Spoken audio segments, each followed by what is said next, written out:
Hello दोस्तों, स्वागत है आपका अपने YouTube चैनल ऑनलाइन तैयारी क्लासेस में।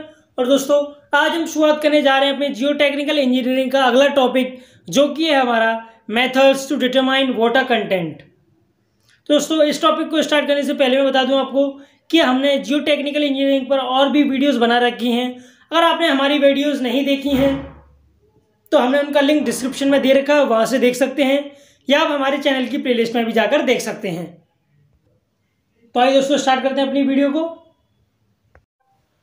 तो अगर हम वाटर कंटेंट निकालने के लिए मेथड्स की बात करें तो यहाँ हम 5 मेथड पढ़ने वाले हैं, जिसमें सबसे पहले होने वाला है हमारा क्या ओवन ड्राई मेथड, दूसरा होने वाला है सैंड बाथ मेथड, तीसरा होने वाला है हमारा कैल्शियम कार्बाइड मेथड, चौथा होने वाला है हमारा रेडिएशन मेथड, और पांचवा होने वाला है हमारा क्या पिक्नोमीटर और डेंसिटी बॉटल। यानी कि हम पांचवें मेथड में क्या करने वाले हैं, पिक्नोमीटर और डेंसिटी बॉटल की हेल्प से अपना वाटर कंटेंट निकालने वाले हैं। तो यहाँ हम 1 बाय 1 सारे मेथड पढ़ने वाले हैं। तो सबसे पहला आता है हमारा क्या ओवन ड्राई मेथड। तो ओवन ड्राई मेथड हमारा कौन सा मेथड है, अब इसके बारे में जानते हैं। तो होता क्या है ओवन ड्राई मेथड में, मान लीजिए हमने लिया एक सॉइल सैंपल। हमने क्या लिया, हमने लिया एक सॉइल सैंपल। कि हमने एक सॉइल सैंपल लिया है, और दोस्तों ये सॉइल सैंपल जो हमने मान लीजिए कहीं से भी उठा लिया। हमें किसी मिट्टी की अगर वाटर कंटेंट निकालना है तो हमने क्या किया, एक थोड़ा सा सैंपल लिया और हम लेके चल दिए और इसे अपनी लैब में ले आए। अब हम क्या करेंगे, इस सॉइल सैंपल को 24 घंटे के लिए 24 आवर्स, और हम कह सकते हैं कितने, एक दिन के लिए हमने इसे कहाँ रख दिया, हमने इसे रख दिया अपने ओवन में। हमने इसे रख दिया अपने ओवन में। फिर 24 घंटे बाद जब हम अपने सॉइल सैंपल को निकालेंगे तो हमारा ये वाला 24 घंटे बाद वाला सैंपल है। हमने मान लिया कि जो इसका इनिशियल वेट था वो था W, मानी W1। जो हमने सॉइल सैंपल लिया था किसके लिए, वाटर कंटेंट निकालने के लिए, हमने मान लिया उसका वेट था W1। और जो 24 घंटे बाद हमने ओवन से निकाला उसका वेट क्या था, उसका वेट था हमारा W2। ठीक, तो यहां से हम कह सकते हैं कि जो हमारा वेट ऑफ सॉइल होने वाला है वो क्या हो जाएगा, वेट ऑफ सॉइल तो हमारा हो जाएगा W1, और वेट ऑफ सॉलिड यानी इसमें जो पार्टिकल्स का वेट होगा वो कितना हो जाएगा W2। होता क्या है, जब इसे अपनी सॉइल को हम ओवन में रखेंगे तो जितना भी पानी हुआ सॉइल के अंदर वो क्या होगा, वो इवेपोरेट हो जाएगा, या हम कह सकते हैं बर्न हो जाएगा। इस सॉइल में 24 घंटे बाद कुछ भी पानी नहीं बचेगा। ठीक, तो W2 हमारी कौन सी सॉइल होगी, जिसमें सिर्फ सॉलिड नहीं, सॉलिड होगा, मॉइस्चर नहीं होगा, हम कह सकते हैं वाटर नहीं होगा। तो बात करें वेट ऑफ वाटर की, वेट ऑफ वाटर की बात करें तो वेट ऑफ वाटर क्या होने वाला है, जैसा कि हम जानते हैं जो हमारी सॉइल के वेट में 2 वेट होते हैं। पहला होता है हमारा किसका, सॉलिड का, और दूसरा किसका होता है, दूसरा होता है वाटर का। तो सॉइल का वेट कितना है, W1। सॉलिड का वेट कितना है, सॉलिड का वेट है W2। हमें किसका निकालना है, वाटर का वेट, वेट ऑफ वाटर। तो वेट ऑफ वाटर क्या हो जाएगा हमारा, वेट ऑफ वाटर हो जाएगा हमारा W1 माइनस W2, यही तो हो जाएगा। तो यहां से हम कह सकते हैं वेट ऑफ वाटर क्या होने वाला है, वेट ऑफ वाटर हो जाएगा हमारा W1 माइनस W2। इस चीज को मिटा देता हूं मैं। तो अब बात करते हैं किसकी, वाटर कंटेंट के फॉर्मूले की। तो वाटर कंटेंट का फॉर्मूला क्या होता है हमारा, जो वाटर कंटेंट WC क्या है, वाटर कंटेंट, यहां लिख देता हूं मैं, WC होने वाला है हमारा वाटर कंटेंट। जो वाटर कंटेंट का फॉर्मूला होता है हमारा वो क्या होता है, वो होता है weight of water upon weight of solid, weight of water upon weight of solid into 100। हम जानते हैं हमारा वाटर कंटेंट का फॉर्मूला है। तो वेट ऑफ वाटर क्या है, W1 माइनस W2 अपॉन, और वेट ऑफ सॉलिड क्या है, वेट ऑफ सॉलिड है हमारा W2 इंटू 100। तो यहां से हम कह सकते हैं कि हमारा वाटर कंटेंट कितना आने वाला है ओवन ड्राई मेथड से, W1 minus W2 upon W2। ये हो गया हमारा water content from oven dry method. अब दोस्तों हम इसे 24 घंटे के लिए, हम कह सकते हैं एक दिन के लिए ओवन में तो रखने वाले हैं अपनी सॉइल को। अब बात आती है टेम्परेचर की, कि ओवन में हम टेम्परेचर कितना रखेंगे। याद रखिए टेम्परेचर की भी अलग कैलकुलेशन, टी क्या है, टी है हमारा यहाँ टेम्परेचर। अगर हमारे सॉइल में क्या है, ऑर्गेनिक मैटर है, यहां लिख देता हूं। अगर सॉइल में क्या है, ऑर्गेनिक मैटर है, सॉइल में अगर ऑर्गेनिक मैटर भी प्रेजेंट है, तो याद रखिएगा इस केस में टेम्परेचर जो होता है वो हमारा 60 डिग्री सेल्सियस से ज़्यादा नहीं होना चाहिए। अगर 60 डिग्री सेल्सियस से ज़्यादा टेम्परेचर होगा तो क्या हो जाता है, जो हमारे ऑर्गेनिक मैटर जो होते हैं उनका ऑक्सीडेशन हो जाता है। इसलिए हम क्या करेंगे, सिर्फ 60 डिग्री सेल्सियस तक ही टेम्परेचर देंगे। अगर दूसरा, अगर हमारी सॉइल में जिप्सम भी ऐड है, अगर सॉइल में जिप्सम भी ऐड, तो याद रखिए इस केस में जो हमारा टेम्परेचर होता है वो कितना होता है, वो होता है 80 डिग्री सेल्सियस। और वही बात करें, मान लीजिए कोई नॉर्मल सॉइल हुई, कोई नॉर्मल सॉइल है जिसमें ऑर्गेनिक मैटर जिप्सम वगैरह कुछ नहीं है, सिर्फ क्या है, ऑर्गेनिक मैटर है और क्या है, हमारे सॉलिड पार्टिकल्स हैं, तो हम इसे कह सकते हैं नॉर्मल सॉइल। तो अगर हमारी नॉर्मल सॉइल होगी तो जो उसका टेम्परेचर होगा वो कितना होगा, 100 से 105 डिग्री सेल्सियस। 100 से 105 डिग्री सेल्सियस हम रखते हैं। और एट मोस्ट, यानी ज्यादा से ज्यादा, उससे आप कर नहीं सकते, वो होने वाला है 110 डिग्री। कि जो आपका टेम्परेचर हो, कोई भी सॉइल दे रखी हो, कैसी भी सॉइल हो, उसका टेम्परेचर कभी हम 110 डिग्री सेल्सियस से ज्यादा नहीं रखेंगे, 110 डिग्री सेल्सियस से कम रहेंगे। मेरे मानिए तो आप 105 डिग्री सेल्सियस तक ही रखिए, वह भी सफिशियंट रहता है नॉर्मल सॉइल के लिए। ठीक है दोस्तों, तो ये था हमारा पहला मेथड जो होता है हमारा ओवन ड्राई मेथड। अब आता है हमारा अगला मेथड। अब आता है हमारा अगला मेथड जो कि हमारा सैंड बाथ मेथड। तो ये मेथड जो है हमारा, ये भी सेम बिल्कुल ओवन ड्राई मेथड की तरह ही है, बट यहाँ हम ओवन की जगह क्या इस्तेमाल करने वाले हैं, अपना कोई गैस स्टोव या हम कह सकते हैं केरोसिन स्टोव या हम कह सकते हैं कोई भट्टी, हम वो इस्तेमाल करने वाले हैं। तो इसमें क्या होता है, हमने मान लीजिए सॉइल सैंपल लिया, ये हमने क्या लिया, एक सॉइल सैंपल लिया जिसका हमें क्या निकालना है, उसका हमें वाटर कंटेंट निकालना है। अब इस सॉइल को क्या किया, हमने अपने एक किसी कंटेनर में रख दिया। हमने क्या किया, अपने इस सॉइल को किसी कंटेनर में रख दिया। दोस्तों ये क्या है, ये कंटेनर है हमारा। इस सॉइल का वेट क्या होने वाला है, इस सॉइल का वेट मान लिया हमने W1 होने वाला है। अब इस सॉइल को क्या किया, हमने एक कंटेनर में रख दिया। दोस्तों ये बॉक्स जो है ये क्या है, ये कंटेनर है। अब नीचे से क्या करेंगे, हम नीचे से इसमें आग लगा देंगे, यानी हम किसी भट्टी पे या स्टोव पे रख देंगे। ये क्या किया हमने, नीचे से हीट प्रोवाइड की। नीचे से हम क्या कर रहे हैं, हीट प्रोवाइड कर रहे हैं। और जनरली हम इस्तेमाल करते हैं वो क्या करते हैं, हम केरोसिन स्टोव, क्या इस्तेमाल करते हैं, हम यहाँ केरोसिन स्टोव इस्तेमाल करने वाले हैं। तो यहाँ से हमने क्या किया, हीट प्रोवाइड की। ये हमारा कंटेनर था, कंटेनर में सॉइल थी और सॉइल का वेट क्या है, W1। अब होगा क्या, ये सॉइल जो है हमारी वो क्या होगी, वो गर्म होगी। ये सॉइल सैंपल है, अब ये सॉइल क्या होगी, ये गर्म होगी। तो इसमें से क्या होगा, इवेपोरेशन होगा इसका। तो जब ये इवेपोरेशन होगा तो इसमें से क्या होगा, वाटर बाहर निकलेगा, यानी हम कह सकते हैं मॉइस्चर उड़ेगा। अब फिर हम क्या करेंगे, थोड़ी देर बाद हम देखेंगे कि अब हमारी सॉइल का मॉइस्चर खत्म हो गया, तो हम अपनी सॉइल को बाहर निकाल लेंगे और उसका वेट मेजर करेंगे। और मान लीजिए वेट आया W2, कुछ ना कुछ वेट तो कम होगा ही, क्यों हम जानते हैं, क्योंकि अगर हम नीचे से हीट प्रोवाइड करेंगे तो क्या होगा, जो हमारा मॉइस्चर कंटेंट है वो इसमें से खत्म होने लगेगा, पानी इवेपोरेट होने लगेगा, ये हम जानते हैं। लेकिन अब मेन बात आती है कि कितनी देर तक गर्म करें, अपनी सॉइल को हम कब तक गर्म करने वाले हैं। अब उसका मैं बताता हूं आपको कि हम क्या करते हैं, कुछ हम व्हाइट पेपर के टुकड़े डाल देते हैं, किसके अंदर, इस सैंड के अंदर, हम कह सकते हैं सॉइल के अंदर। जब हम व्हाइट टुकड़े सॉइल के अंदर डाल देंगे तो होगा क्या कि एक टाइम ऐसा आएगा, हीट होती रहेगा, होता रहेगा, सैंड हीट होती रहेगी, और ये हमारे व्हाइट पेपर के जो टुकड़े थे ये कैसे हो जाएंगे, ये सारे ब्राउन कलर के हो जाएंगे। ये सारे कैसे हो जाएंगे, कंप्लीटली ब्राउन कलर के हो जाएंगे। और जब ये हमारे टुकड़े पेपर के या शीट के, व्हाइट शीट के ब्राउन कलर के हुए तो हम समझ जाएंगे क्या हुआ कि हमारे पानी में से जो मॉइस्चर कंटेंट था वो क्या हो गया है, वो खत्म हो गया है। और अपनी सॉइल को हम ले लेंगे वापस। हमने मेजर कर लिया, वेट कितना आने वाला है, W2। ये सॉइल सैंपल हमने लिया था जिसका वेट था W1। ये सॉइल सैंपल हमारा वो है जो सॉलिड रहेगा, जिसमें मॉइस्चर कंटेंट हमारा उड़ गया है।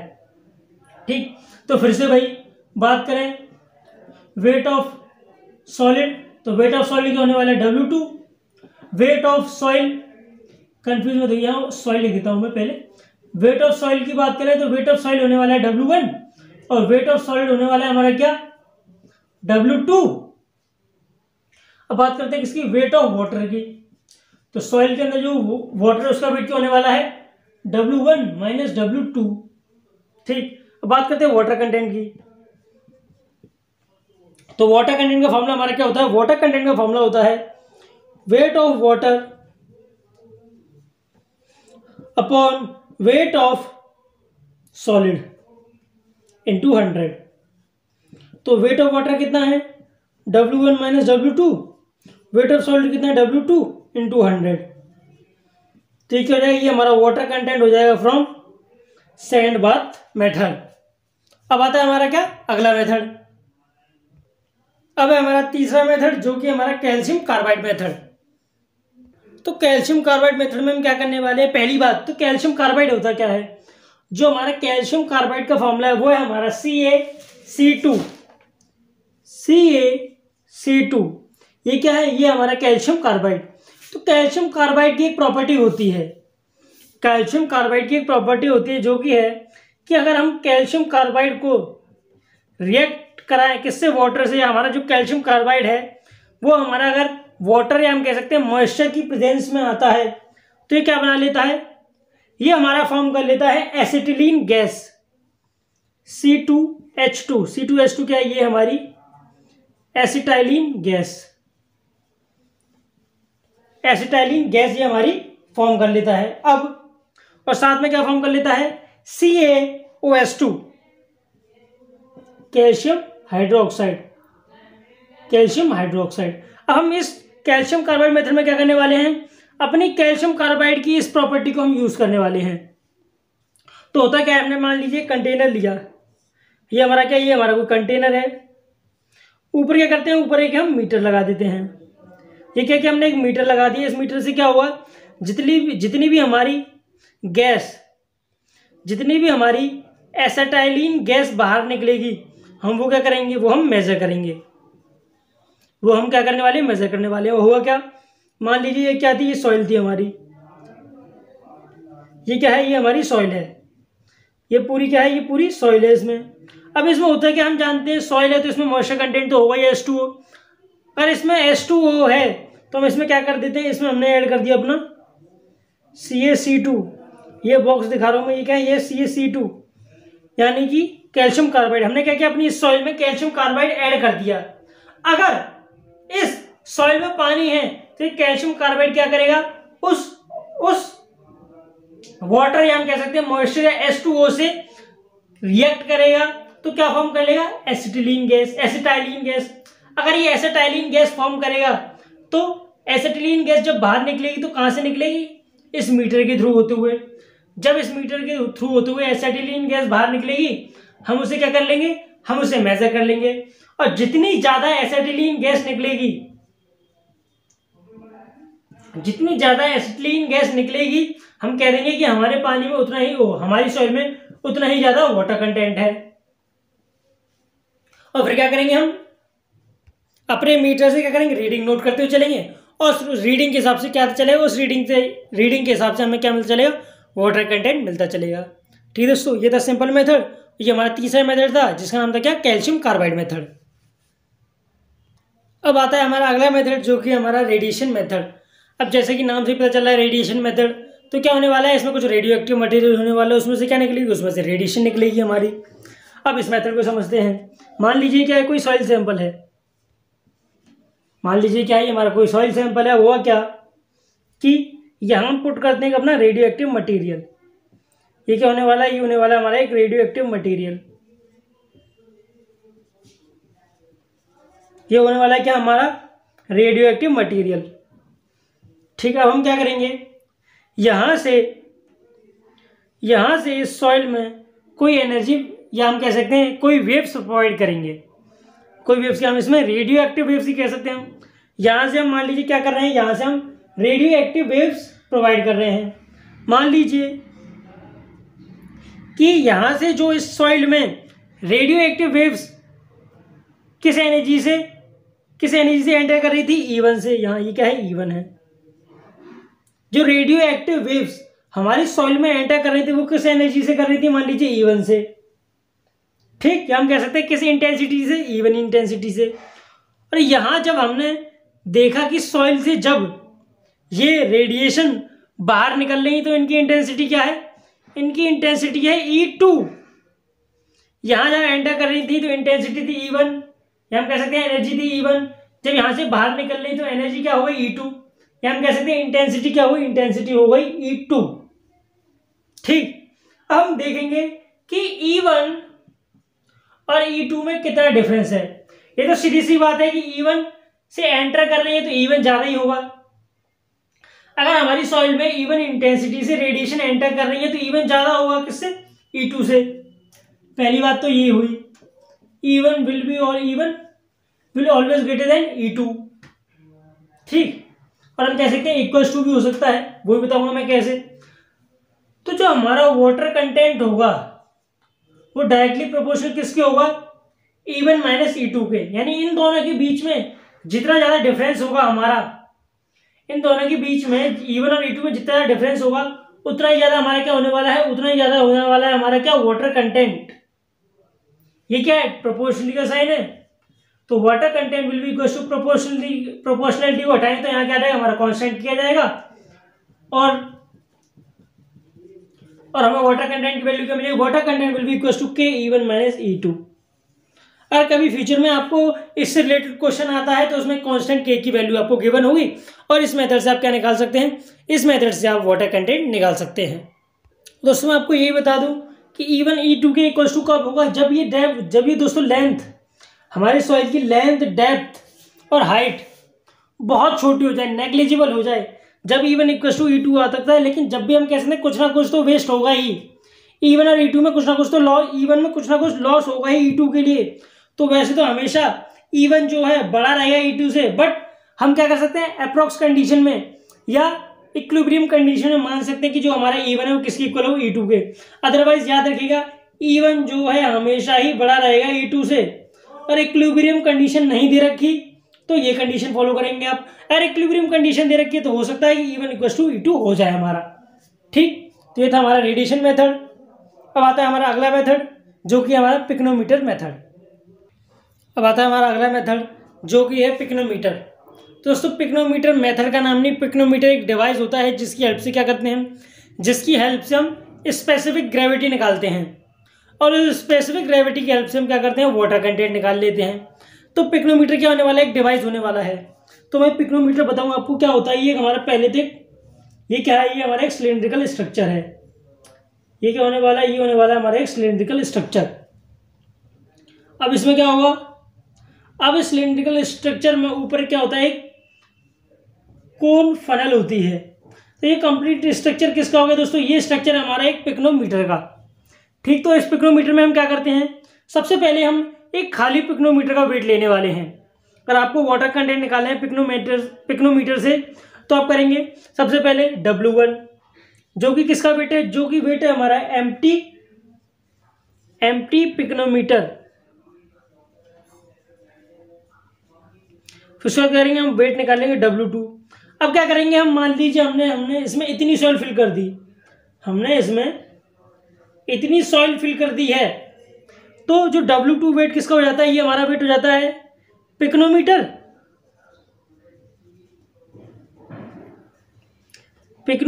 प्लस जो हमने सॉइल ली है।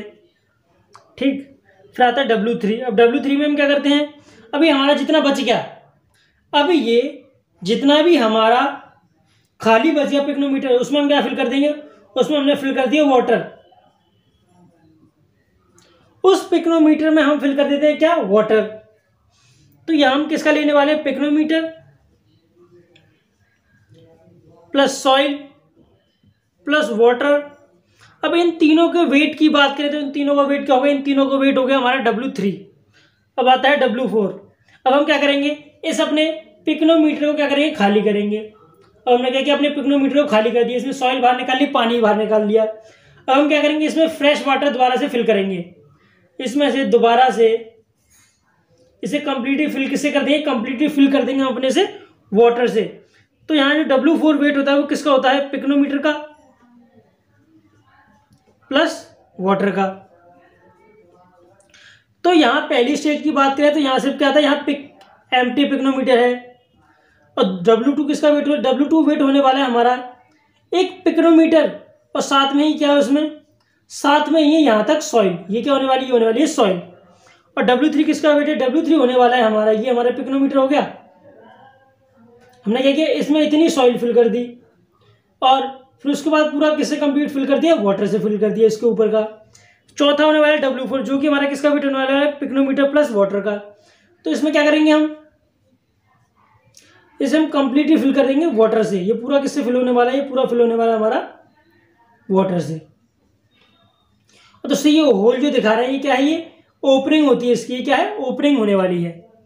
ठीक, तो हमने क्या किया, ये अपना ये स्ट्रक्चर बना लिया। पहले में सिर्फ खाली पिकोनोमीटर, दूसरे पिकोनोमीटर आधा भर के सॉइल, आधे से कम या आधे से ज्यादा जितना आपको सही लगे। W3 में वाटर और सॉइल, और W4 में क्या, सिर्फ वाटर और साथ में पिकोनोमीटर। तो W1, W3, W3 और W4 ये हो गए हमारे वेट। अब एक चीज आती है इसमें G, जो कि क्या है, specific gravity. Specific gravity of दोस्तों किसकी, ये जो स्पेसिफिक ग्रेविटी होने वाली किसकी होने वाली है, स्पेसिफिक ग्रेविटी ऑफ सॉलिड्स। और मैं आपको और अच्छी तरह समझाऊं तो G will be equal to gamma D upon gamma W। Gamma D क्या है, गामा D है हमारा ड्राई यूनिट वेट, और गामा W क्या है, गामा, ये गामा है दोस्तों, ये क्या है, gamma, gamma W, gamma D और गामा W। गामा D हमारी dry density, gamma W unit weight of water, या हम इसे गामा D को कह सकते हैं ड्राई यूनिट वेट। क्या कहने वाले, गामा D को ड्राई यूनिट वेट, ये होने वाला है हमारा dry unit wait, dry unit weight, और गामा W होने वाला है क्या, यूनिट वेट ऑफ वाटर। तो याद देखिए, बहुत सारे लोग क्या करते हैं, इसे स्पेसिफिक ग्रेविटी ऑफ सॉइल मान लेते हैं। ये स्पेसिफिक ग्रेविटी ऑफ सॉइल नहीं है, ये क्या है हमारा, ये हमारा स्पेसिफिक ग्रेविटी ऑफ सॉलिड्स। अब हुआ क्या, हमें इसमें वाटर कंटेंट का फॉर्मूला दे रखा है जो कि होता है हमारा W2 minus W1 upon W3 minus W4 into G minus 1 upon G minus 1। W2 minus W1 upon W3 minus W4 G minus 1 upon G minus 1। ये किसका फॉर्मूला होने वाला है, ये हमारा वाटर कंटेंट का फॉर्मूला होने वाला है, जिसमें G क्या है, G है जिसमें हमारा स्पेसिफिक ग्रेविटी ऑफ सॉलिड्स। अभी जो पिकोनोमीटर जो होता है, इसका मैं बता दूं आपको, जो वॉल्यूम होता है वो होता है 900 ml। इसका वॉल्यूम कितना होने वाला है, इसका वॉल्यूम होने वाला है हमारा 900 ml। और जो हम पिकोनोमीटर डिवाइस को यूज करते हैं, ये सिर्फ हम कोर्स ग्रेन सॉइल के लिए यूज कर सकते हैं। किसके लिए यूज कर सकते हैं, सिर्फ कोर्स ग्रेन सॉइल के लिए। अब आप में से बहुत से लोगों को ये भी नहीं पता होगा कि कोर्स ग्रेन सॉइल कौन सी है, और आपको नहीं पता तो कोई दिक्कत वाली बात नहीं है, हम आगे चल के पढ़ने वाले हैं हमारी कोर्स ग्रेन सॉइल कौन सी होने वाली है। और पता है तो फिर भी कोई दिक्कत नहीं, मैं फिर भी आपको बता दे रहा हूं। जो हमारी कोर्स ग्रेन सॉइल होती है उसका साइज क्या होता है, जो सॉइल हमारी 75 माइक्रोन से बड़ी होगी, अगर हमारी सॉइल का साइज यानी उसका डायमीटर पार्टिकल्स का 75 माइक्रोन से बड़ा है तो वो क्या कहलाती है हमारी, वो कहलाती है हमारी कोर्स ग्रेन सॉइल। या हम कह सकते हैं जो हमारी सॉइल 75 माइक्रोन 75 माइक्रोन की सीव से पास हो सके वो कौन सी होती है, वो होती है हमारी कोर्स ग्रेन सॉइल। अगर आपको नहीं समझ में आया तो कोई दिक्कत वाली बात नहीं है, हम आगे चल के अगर ना यही टॉपिक पढ़ने वाले हैं तो उसमें आपको समझ में आ जाएगा कोर्स ग्रेन सॉइल कौन सी होने वाली है। अब ये तो हुई कोर्स ग्रेन सॉइल जो हमारी 75 माइक्रोन से बड़ी साइज की सॉइल के लिए काम आती है। अगर हमारी सॉइल 75 माइक्रोन से छोटी है तो हम क्या करेंगे, अगर हमारी सॉइल 75 माइक्रोन से छोटी है तो हम किसका इस्तेमाल करेंगे, डेंसिटी बॉटल का। डेंसिटी बॉटल हम कब यूज करेंगे जी, हम जब यूज करेंगे जब हमारी सॉइल का साइज कैसा है, 75 माइक्रोन से छोटा है।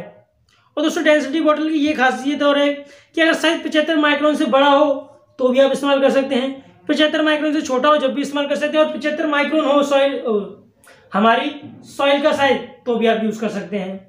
ठीक, तो 75 माइक्रोन से बड़ी हो तो होगा कोर्स ग्रेन सॉइल, और जब हम यूज करेंगे पिकोनोमीटर। और जो डेंसिटी बॉटल जो होती है हमारी, उसका वॉल्यूम जो होता है वो होता है हमारा कितना, 50 ml। जो डेंसिटी बॉटल उसका साइज कितना होने वाला है, उसका साइज होने वाला है हमारा 50 ml। ठीक है दोस्तों, तो हम ये मेथड यूज कर सकते हैं, अगर डेंसिटी बॉटल यूज कर सकते हैं अगर हमारा सॉइल का साइज 75 माइक्रोन से छोटा हो तो। ठीक है दोस्तों, तो ये थे हमारे क्या methods to determine water content, जिसमें हमने 5 मेथड पढ़े। सबसे पहले पढ़ा हमने क्या, ओवन ड्राई मेथड, उसका पढ़ा हमने क्या सैंडबार मेथड, उसके बाद पढ़ा हमने कैल्शियम कार्बाइड मेथड, उसके बाद पढ़ा हमने क्या रेडिएशन मेथड, उसके बाद हमने पढ़ा क्या पिग्नोमीटर मेथड। ये 5 मेथड पढ़े और साथ में हमने देखा डेंसिटी बॉटल क्या होती है हमारी। दोस्तों डेंसिटी बॉटल का प्रोसीजर है बिल्कुल सेम इसी तरीके से, इसलिए मैं डेंसिटी बॉटल को आपको नहीं बता रहा हूँ। ठीक है दोस्तों, तो आज की वीडियो में बस इतना ही। अगर वीडियो अच्छा लगा हो तो वीडियो को लाइक करें और चैनल को सब्सक्राइब करें। अब मिलते हैं हम आपसे अगली वीडियो में। ठीक है दोस्तों।